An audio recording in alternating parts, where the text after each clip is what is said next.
Nandito kami ngayon sa Punta Almara, Ligao, Albay. So, as you can see, ang bilis namin kumain dahil minamadali lang namin yung pagkain dahil sinusulit na namin yung oras namin dito at ilang oras lang kami dito. So, from Buhi comes World to Ligao, Albay. So, char lang, nakaano yan. O, diba kung what is sweet? Sana all.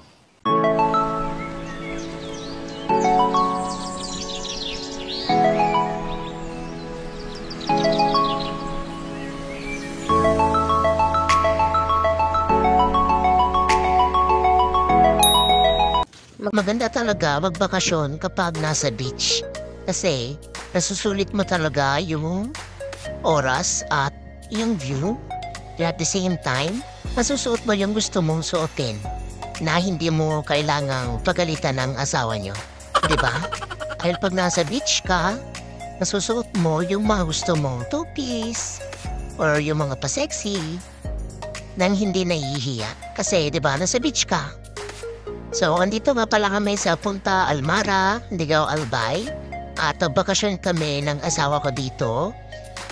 Nakalid lang naman pala siya kaya may ilang araw kaming masusulit na magkasama dito sa Bicol. So, from Buhi comes World, binahin namin to ng 2 oras o mahigit pa. And 100 pesos nga lang pala ang per head dito sa Punta Almara Beach Resort. And napakaganda niya, napakasariwa ng hangin at napakatahimik guys. So nag-start nga pala kaming nagbiyahe mula ng Buhi is 10:00 ng umaga dahil kailangan pa namin kasi kasuhin yung baby namin bago iwan sa biyanan ko. Kaya naman late na kami nakapunta dito. And bumili na nga lang pala kami ng Andox. Yun yung binaon naming lunch at dito na rin nga kami nag-lunch. At bumili na rin nga pala kami ng mga chichirya at tubig, soft drinks para hindi na kami bibili pagdating namin dito. Para tipid, diba? Sa pagkarating nga namin dito is napakatahimik ng lugar. Kaya napakaganda at belo kami dito. So mas maganda nga rin pala kung mag-overnight dito. Kaso nga kami lang naman dalawa wala kaming kasama na magbiyahe. Kaya hindi kami nag-overnight and may baby pa kami kaya bawal talaga ang overnight sa aming mag-asawa. So trinay lang muna namin dito na namasyal. And so far maganda naman siya, hindi naman kami nagsisi. And madali lang nga pala kami. So pagkarating namin dito, alauna, mga 3:00, umalis din naman pala kami. Pero nasulit naman namin yung mga picture taking, yung view. And hindi na nga rin pala kami nag-rent ng tent dahil mabilis lang naman kami. Saya, naglaro-laro na lang muna kami. Swimming, sinulit yung tubig, yung view. Kaya nag-enjoy naman kami so far. So sa mga gusto nga pala magbakasyon dito sa Bicol, marami po dito pwedeng pasyalan. And isa ito sa nare-recommend kong pasyalan and White Beach Resort dito sa Albay. May enjoy nyo talaga ang view and ang place dito. At murang-mura pa siya guys.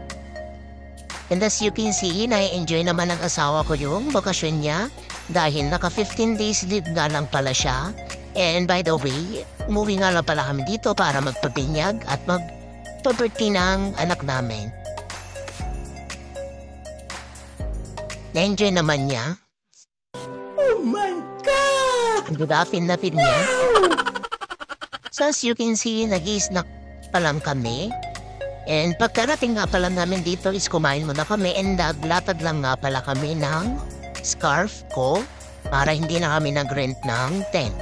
So ito, in-enjoy muna namin yung view habang nag-i-snack. And maya-maya aalis na rin kami kaya susulitin muna namin to. We time ng hobby ko. Kaya sa mga gusto mag-overnight dito, marami naman pong cottages dito na pwede nyo ma-avail.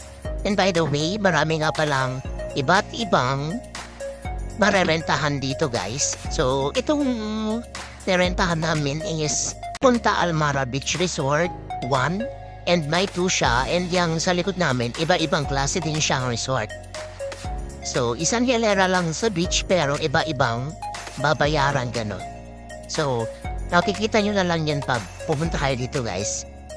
So, maya-maya nga ay uuwi na nga rin kami dahil hindi kami pwede gapihan o abutan ng dilim sa daan dahil malayo pa ang lalakbay namin and nakakatakot sa daan. So, dito pa uwi na nga kami and maabutan pa namin yung sunset. So, ma-enjoy mo naman yung rides dito, yung long ride, dahil maganda naman ang mga kalsada papunta ng Albay. So, ayun lang guys, sana nag-enjoy kayo. Bye!